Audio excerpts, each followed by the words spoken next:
The Crew 2 Beta, your responses, your reviews, your opinions, your thoughts. Yes! Welcome back to the channel, fellas. Welcome back to the channel, fellas. So the dust has settled, the closed beta has been and gone faster than Lewis Hamilton around the Silverstone circuit. Today I want to take the opportunity to read out and respond to some of your thoughts, some of your views and constructive criticisms as to how the game can improve and areas upon which you had issues with. So without further ado, let's go straight into it. Kicking things off, we've got Spidey Stretch, who said they really improved a lot from the last game, but my biggest complaint is car prices. 200k for a Honda Civic, are you mad?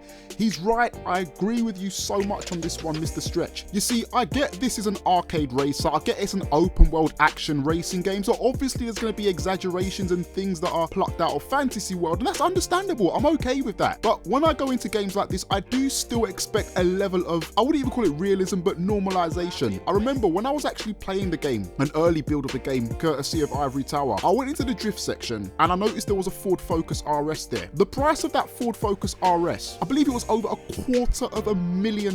I didn't realize numbers go that high for cars like that. I mean, don't get me wrong, it's relatively easy to gain a lot of money pretty damn quick in the Crew. I think we've all established that now.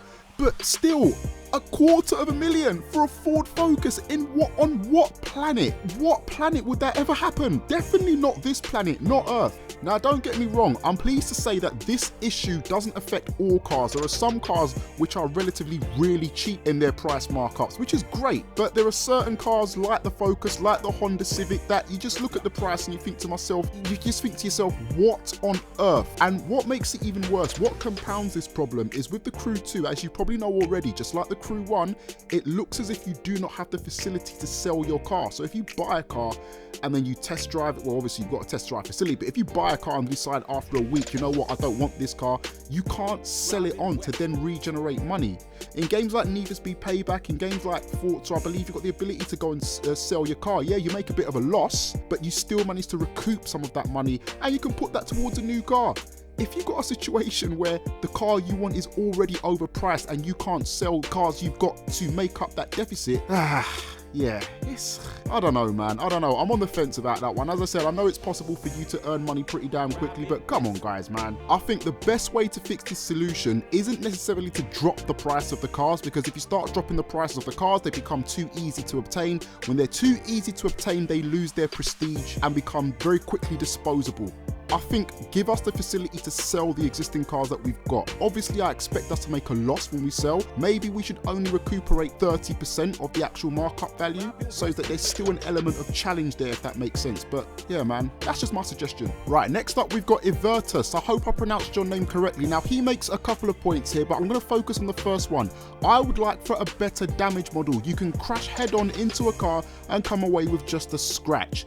Now, I actually covered this in the last video that I uploaded, which was trying to expose the truth about how the damage model works in the Crew 2. I'm not going to go deep into it now because I've already explained myself, so I'm going to link that video in the description and it should pop up in the top right hand corner of your screen now. But just to confirm, there is a proper damage model in the game, and here, as you can see on the screen, are the screenshots that prove it. This is my busted up Nissan Skyline R34.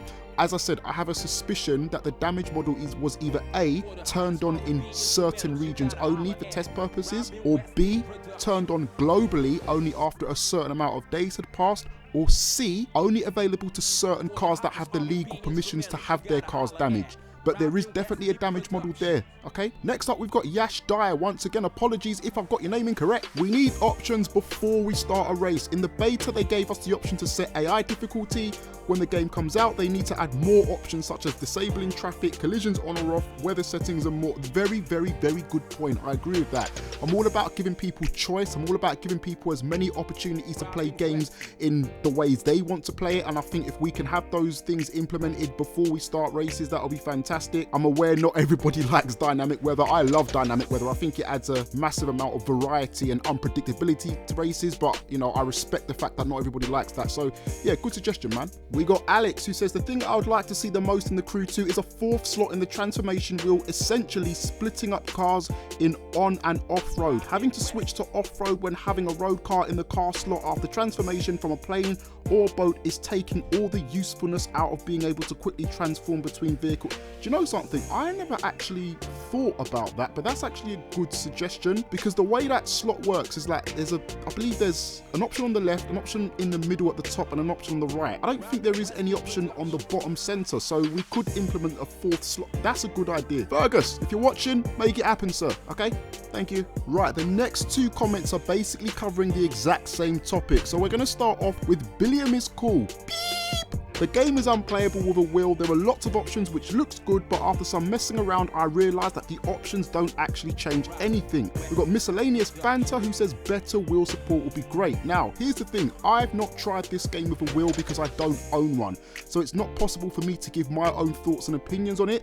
What I will say is if you're watching this video and you played the Crew 2 beta and you try to use a wheel, what I want you to do is list down the wheel that you used, the name of it, the brand, the model number, and just list the issues that you had, so that when Ivory Tower do see this, they can take a look at it, understand which wheels have got compatibility issues, and obviously do whatever calibrations and configuration changes are needed to ensure that the settings are dialed in correctly for you to have as better experience as possible, okay? Right, again, we've got another two comments which are covering the exact same thing. So starting off with It's Chills.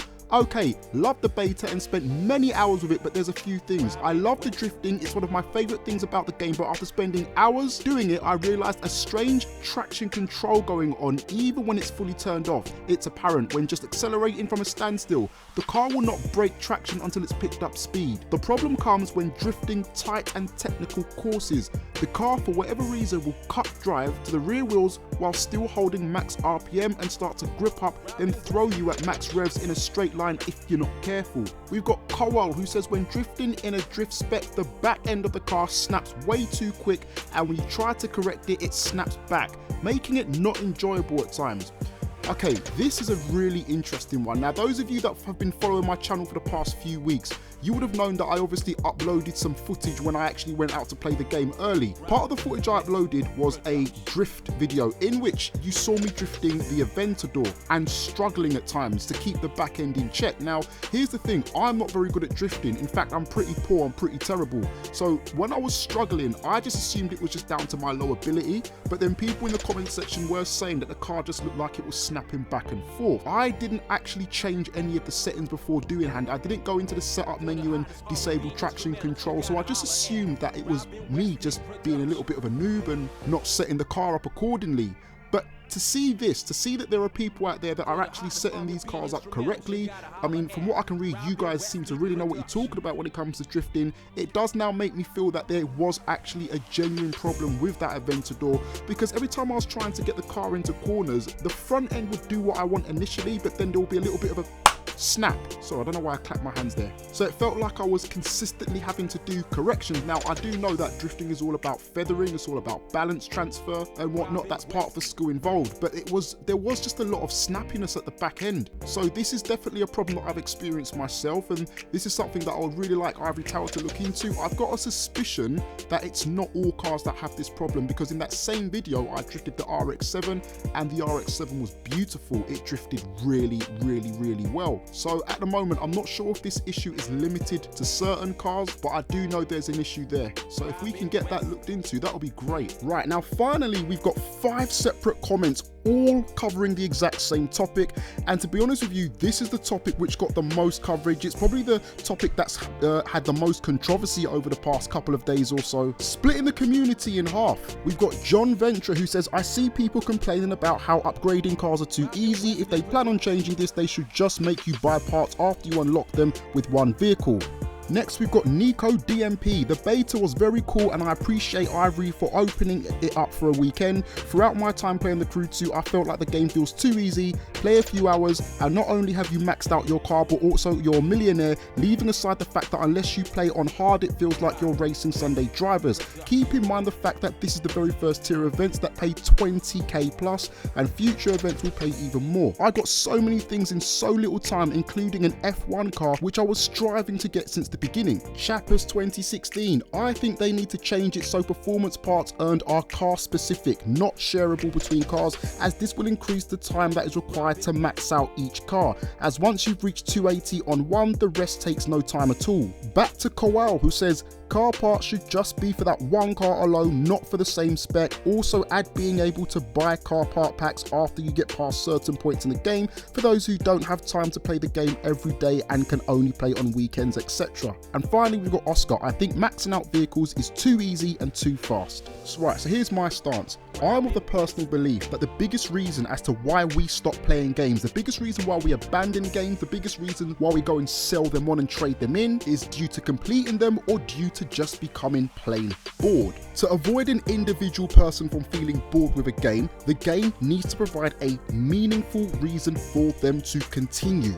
I am still playing this game 6 months later because I want to complete all the side missions. I'm still playing that game 6 months later because I want to ensure all my cars are at max level. I'm still playing that game over there a year later because I want to make sure that I beat all the end game bosses. You see what I'm saying? There's a recurring pattern here, a recurring theme. That long-term gameplay is tied into having an aim and an objective, a purpose for continuation, a reason for you to jump on your games console or PC after finishing schoolwork or college or putting the baby to sleep and spending the next 3 or 4 hours in front of the TV. Or look at it another way, an alternative to keep you occupied if you just don't want to go and do any PvP. Listen, I can go on all day. The list of benefits are endless, and this is just me going off the top of my head. I haven't even sat down to think. Now, I put out a video not too long ago basically breaking down how the tuning system now works in the Crew 2 and how they've actually sped up the process of max leveling your car out in comparison to the Crew 1. In that video, I stated that in the Crew 1, the problem was I felt sometimes it just took too long to get the car to max level. I also stated that in the Crew 2, they fixed this by implementing 2 changes. The first change was the overall max level number. In the Crew 1, your max level was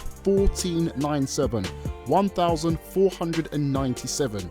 In the Crew 2, that's been drastically lowered to 280. Now, obviously, I'm using the cars that are housed in the street car category as my example here. The second change they made was based on the amount of parts that you can earn per race, which go towards upgrading towards your max level number. In the Crew 1, you earned 1 part per race or per event. In the Crew 2, you can earn as much as 3 parts per race or per event. This means the max level has been dropped by around 80%. And the number of parts you can win per race has been increased by anything up to 300%. All of this means it's now possible for you to fully upgrade your car within the space of 2 or 3 hours. Now, I was okay with that. I was fine with that. I thought, you know what, that's pretty good, because it was a long and hard slog to get your car fully upgraded in the Crew 1. And as I mentioned, not everybody has the time to play the game for that requirement of time needed. I thought, you know what, that is perfect. It's only going to take you 2 or 3 hours to upgrade any car that you buy, rather than 2 or 3 nights. The problems kicked in though after I had made that video, when I later realized that there was a third change that they made, which enables you to upgrade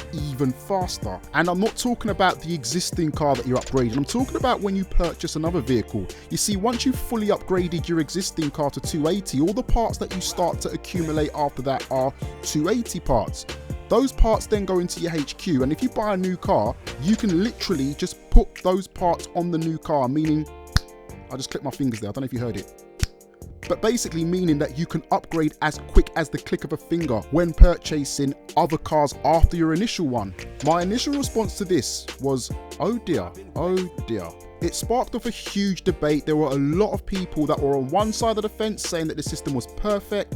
There were a lot of other people who were saying that no, the system needs changing. Here's the thing. Those people who were complaining that the system is perfect and, you know, criticizing and abusing those of us who were saying no, the system needs tweaking, I think the problem here is, as a society, we've got this bad habit of looking at situations as either black or white and not looking at all the grey areas in between.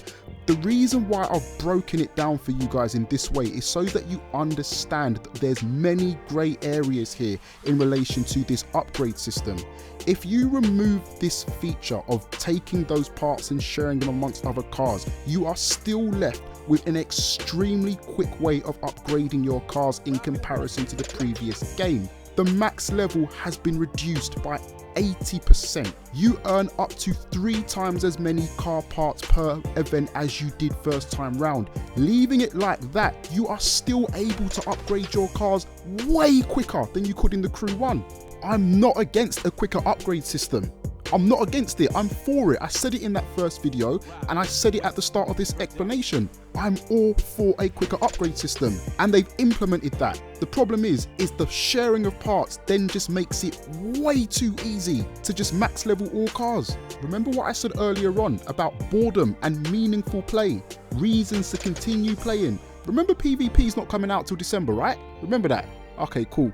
I'm going to leave it on that note, just so that you can think about and digest everything that I've just put out here, and hopefully I've put it in a way that makes sense, okay? Once again, I want to say a huge thank you to all of you who took part and left your comments. Obviously, I apologise, I'm not able to fit every single comment into one video.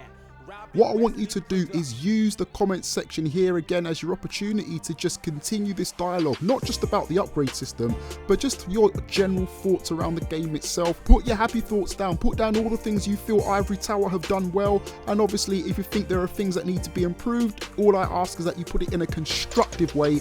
As I said before, these are real human beings who are putting real sweat and effort into making this game. Being given the opportunity to speak to them face to face and meet some of the team, this, if you didn't know, is the only game that team works on. Nothing else whatsoever. This is the only IP they work on.